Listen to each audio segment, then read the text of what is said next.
આપ સૌને મારા સાદર પ્રણામ. આપણી આ ચેનલમાં આપ સૌનું હાર્દિક સ્વાગત છે.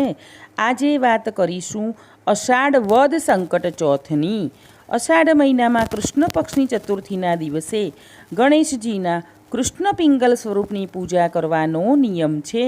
એટલે કે આ દિવસે ઘેરા બદામી રંગના ગણેશજીની પૂજા કરવામાં આવે છે, જેનાથી રોગો અને સમસ્યાઓમાંથી મુક્તિ મળે છે. વિઘ્નહર્તા ગણેશજીની કૃપાથી વ્યક્તિના જીવનમાં કોઈ પણ કાર્ય પૂર્ણ કરવામાં અડચણ આવતી નથી અને જાતકના જીવનમાં સુખ સમૃદ્ધિનો વાસ થાય છે.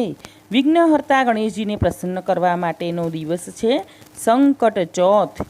પૂર્ણિમા પછી આવનાર ચતુર્થીને સંકટ ચતુર્થી કહેવાય છે. એટલે કે દરેક મહિનાના વદપક્ષની ચતુર્થી તિથિને સંકષ્ટી તરીકે ઓળખવામાં આવે છે. સંકષ્ટી વ્રતમાં ભગવાન ગણેશ અને ચંદ્રદેવની પૂજા અર્ચના કરવાનું વિધાન છે. ત્યારે આવો જાણીએ આ સંકષ્ટી વ્રત કેવા કેવા ફળની પ્રાપ્તિ કરાવનારું છે અને કયા ઉપાયો થકી મનોકામનાની પૂર્તિ થઈ શકશે. તો અષાઢ વદ ચતુર્થીના દિવસે કરવામાં આવતું આ વ્રત અત્યંત ફળદાયી માનવામાં આવે છે. આ દિવસે ચંદ્રદેવના દર્શન કરવા ખૂબ જ શુભ માનવામાં આવે છે. ચંદ્રદેવના દર્શન કર્યા બાદ જ ચતુર્થી તિથિનું વ્રત પૂર્ણ માનવામાં આવે છે. ધાર્મિક માન્યતા છે કે આ વ્રત કરવાથી જીવનમાં ચાલી રહેલ દરેક પ્રકારના કષ્ટો દૂર થાય છે અને સંતાન સંબંધિત સમસ્યાઓ પણ દૂર થાય છે. આ વ્રત કરવાથી જીવનમાં ધન ધાન્યની ક્યારેય અછત રહેતી નથી. જીવનમાં આવેલા બદનામીના યોગ પણ આ વ્રત કરવાથી દૂર થાય છે. તેમજ કાર્યોમાં આવી રહેલ સમસ્યાઓ પણ આ વ્રતના પ્રભાવથી દૂર થઈ જાય છે. એટલું જ નહીં, ધન અને દેવા સંબંધિત સમસ્યાઓથી પણ મુક્તિ મળી જાય છે. હવે આપણે જોઈશું સંકટ ચતુર્થીની પૂજા વિધિ. તો આ દિવસે સવારે વહેલા ઉઠીને સ્નાન કર્યા બાદ સૂર્યનારાયણને જળ અર્પણ કરો અને પછી હાથમાં અક્ષત અને જળ લઈને વ્રતનો સંકલ્પ કરો. સંકલ્પ લીધા બાદ ઘરના મંદિર પાસે એક બાજટ મૂકો.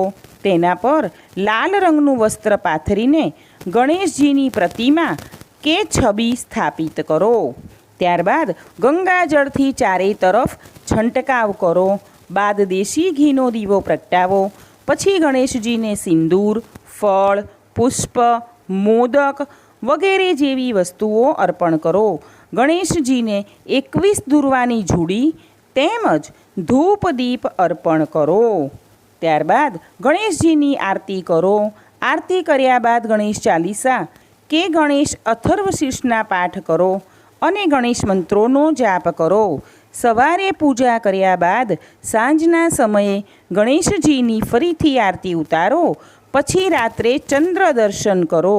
આ દિવસે મોદક અવશ્ય ભગવાનને નૈવેદ્ય રૂપે અર્પણ કરો. ગણેશજીનો પૂજા મંત્ર છે ઓમ ગં ગણપતયે નમઃ. હવે આપણે કેટલાક ઉપાયો વિશે જોઈશું.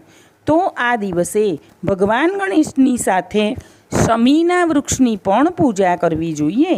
ચતુર્થી તિથિના દિવસે ભગવાન ગણેશની સાથે શમીના વૃક્ષની પૂજા કરવાથી દરિદ્રતા અને સમસ્યાઓમાંથી મુક્તિ મળે છે તથા દરેક પ્રકારના કષ્ટો દૂર થાય છે. સુખ સૌભાગ્યમાં વૃદ્ધિ મેળવવા માટે ગણેશ પૂજામાં પહેલાં સિંદૂર ગણેશજીને લગાવો. પછી તે જ સિંદૂર પોતાના મસ્તક પર પણ લગાવો. આવું કરવાથી ગણેશજીની કૃપા આપની પર વરસતી રહેશે અને આરોગ્યની પ્રાપ્તિ થશે. ધન ધાન્યમાં વૃદ્ધિ માટે ગણેશ પૂજામાં લાલ રંગના વસ્ત્ર કે લાલ ચંદનનો પ્રયોગ કરવો જોઈએ.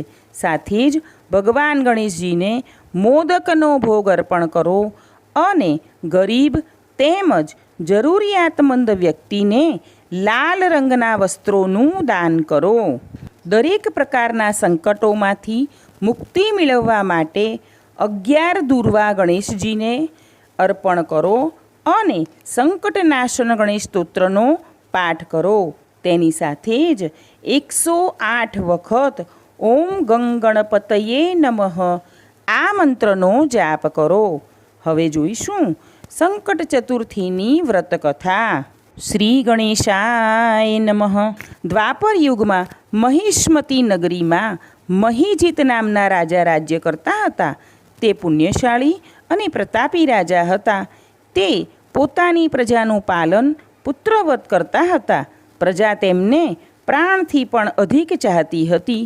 રાજા બધી વાતે સુખી હતા, પણ તેઓ નિઃસંતાન હોવાથી તે સુખ રાજાને કાંટાની માફક ભોંકાતું હતું. પોતાનું પિંડદાન તેમજ રાજવંશ ચાલુ રહે તેમ તેઓ ઈચ્છતા હતા. તેમને પુત્ર પુત્રાદિ માટે ઘણા પ્રયત્નો કર્યા, પરંતુ સફળતા મળી નહીં. તેથી તેઓ ખૂબ જ નિરાશ થયા. તેમની ઉંમર હવે વધતી જતી હતી. તેમણે નગરના વિદ્વાનો, બ્રાહ્મણો અને નગરજનોને ભેગા કર્યા અને દુઃખિત અવાજે કહ્યું કે મેં કોઈ પણ પાપ કર્યું નથી. મેં કોઈ પર અત્યાચાર કર્યો નથી. બીજાનું કોઈનું ધન આંચકી લીધું નથી. પ્રજાને મેં પુત્રવત માની પાલન કર્યું છે. છતાં મારે ત્યાં પુત્ર પ્રાપ્તિ ન થતાં હું ઘણો નિરાશ થયો છું. તેથી આજે તમને બધાને ભેગા કરી કોઈ ઉપાય સૂચવવા જણાવું છું. બધા એકઠા થયેલા પુરુષોએ મનોમન વિચાર કરી પછી તેમાંના એકે કહ્યું, રાજાએ દાન, પુણ્ય, યજ્ઞ, યાગ આદિ કરવામાં કંઈ જ બાકી રાખ્યું નથી.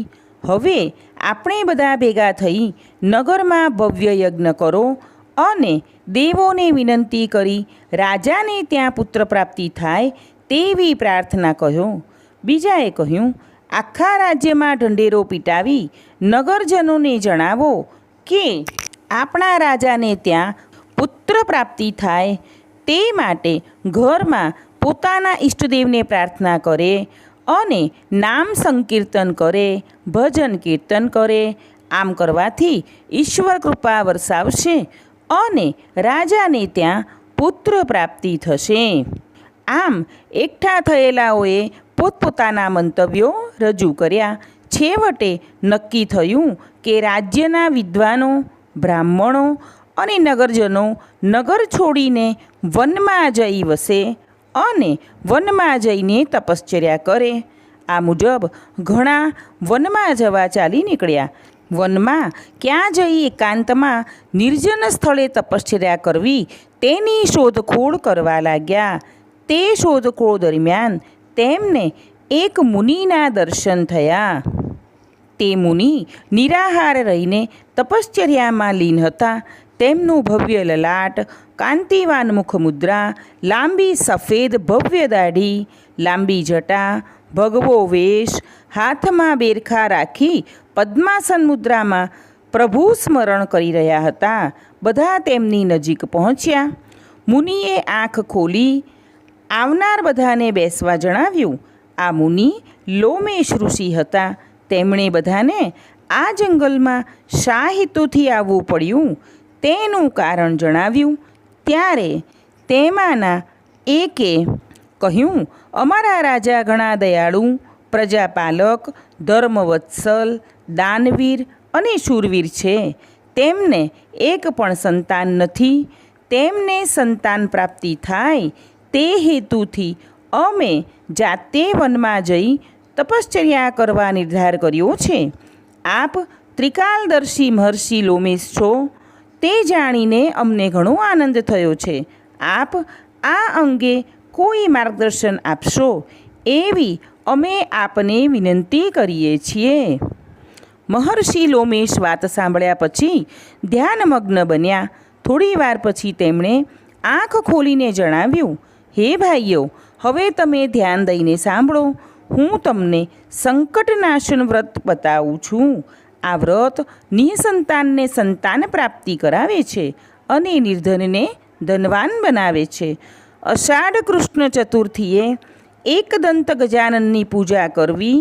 વિધિવત રાજાએ વ્રત કરીને શ્રદ્ધા સહિત બ્રાહ્મણને ભોજન કરાવવું અને વસ્ત્રો દાનમાં આપવા. આથી કરીને ગણેશજીની કૃપાથી તેમને અવશ્ય પુત્ર પ્રાપ્તિ થશે.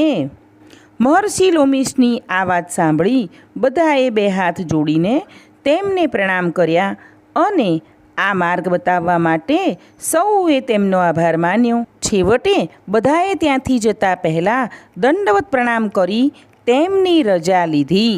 નગરમાં આવી રાજાને આ વાત જણાવી. રાજાએ ગણેશ સંકટ ચતુર્થીનું વ્રત કર્યું અને તેમને ત્યાં પુત્ર પ્રાપ્ત થયો. હે ગણેશજી, જેવા તમે રાજાને ફળ્યા તેવા વ્રત કરનાર, વાર્તા સાંભળનાર અને વાર્તા કહેનાર સૌને ફળજો. બોલો ગજાનન ગણપતિ મહારાજની જય. વ્રત કરો કે ન કરો, પરંતુ સંકટ ચોથની વ્રત કથા અવશ્ય સાંભળવી, જેથી વ્રત કર્યા તુલ્ય પુણ્ય પ્રાપ્ત થઈ શકે. મને સાંભળવા બદલ આપ સૌનો ખૂબ ખૂબ આભાર. આગળના વિડીયો જોવા માટે આપણી આ ચેનલને લાઈક, શેર અને સબસ્ક્રાઈબ કરજો. આપ સૌની લાઈક ખૂબ જ મહત્ત્વની છે, માટે વિડીયો સાંભળ્યા પછી લાઈક જરૂરથી કરજો. આપણે સૌ હંમેશા ખુશ અને નિરોગી રહીએ તેવી પ્રભુના ચરણોમાં પ્રાર્થના.